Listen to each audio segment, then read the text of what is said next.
Hi, you guys.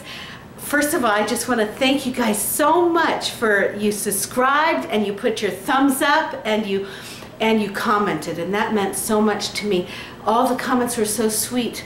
In fact, I just wish that I had each one of you in front of me, that I could just hear your hearts, get to know you guys as you're getting to know me. So anyway, my theme today is I'm going to tell you a story, a true story. A story about, for those of you who know Timmy, he was 2, 3 when it happened. And okay, so what happened was in 1997, we moved to New Mexico and to live amongst the Pueblo Nation of Native Americans. And so when we moved there, we really did not have much of anything. Jose didn't have a job, and at first, before he got a job, there were times that we had absolutely nothing. In fact, we were kind of like dirt poor. I understand that term now because there was dirt in front of our home, no grass. But anyway, so it was still a good time, because when you got family, you know, good family that love each other, you can go through anything together. And that's what I wish for each of you. But anyway, to get back to the story, so what happened was one morning I woke up, and oh, by the way, the kids were 8, 6, 4, and 2. And one morning I woke up, and all there was in the cupboard was oil, some flour, and a little bit of tomato powder to making soup. And you know, no fear. There was no fear. It was like God did some sort of miracle in my heart, because all of a sudden it's like faith rose up in me, and I just had a joy. Joy rose up in me, and I just knew.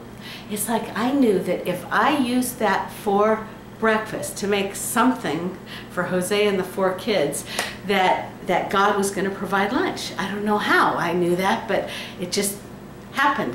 So anyway, I put together the worst tasting pancakes ever, and I gave them to Jose and the 4 kids, and there was a lot left over. You can understand why. But anyway, so there had been 2 little dogs that had kind of adopted us. They were free to roam wherever they wanted, but they hung out outside of the house. They were a little bit bigger than small. They were a little, almost medium-sized. And so I thought, well, I'll take the leftovers to them. So when I opened up the door to give it to the dogs, in front of our home, on the dirt, there was a bunch of unopened cans of food with dog saliva all over them. There was a bunch of beans, a bunch of evaporated milk, a bunch of peaches, and there was 1 huge can of peanut butter. And it was, so anyway, I did not want to steal. We didn't want to steal, so we asked the neighbors on either side of us, is this yours? And both sides said, no, go ahead, eat it. So we really feasted, and we had food for the next couple of days until God provided again. Anyway, 2 years later, Jose by that time was working for a local Christian TV station, and they had heard the story, and they asked me to tell the story on air. So I told the story, and a neighbor that lived across the way from where we had lived, there were 2 empty lots between our home and hers. She saw it, and she knew exactly what had happened.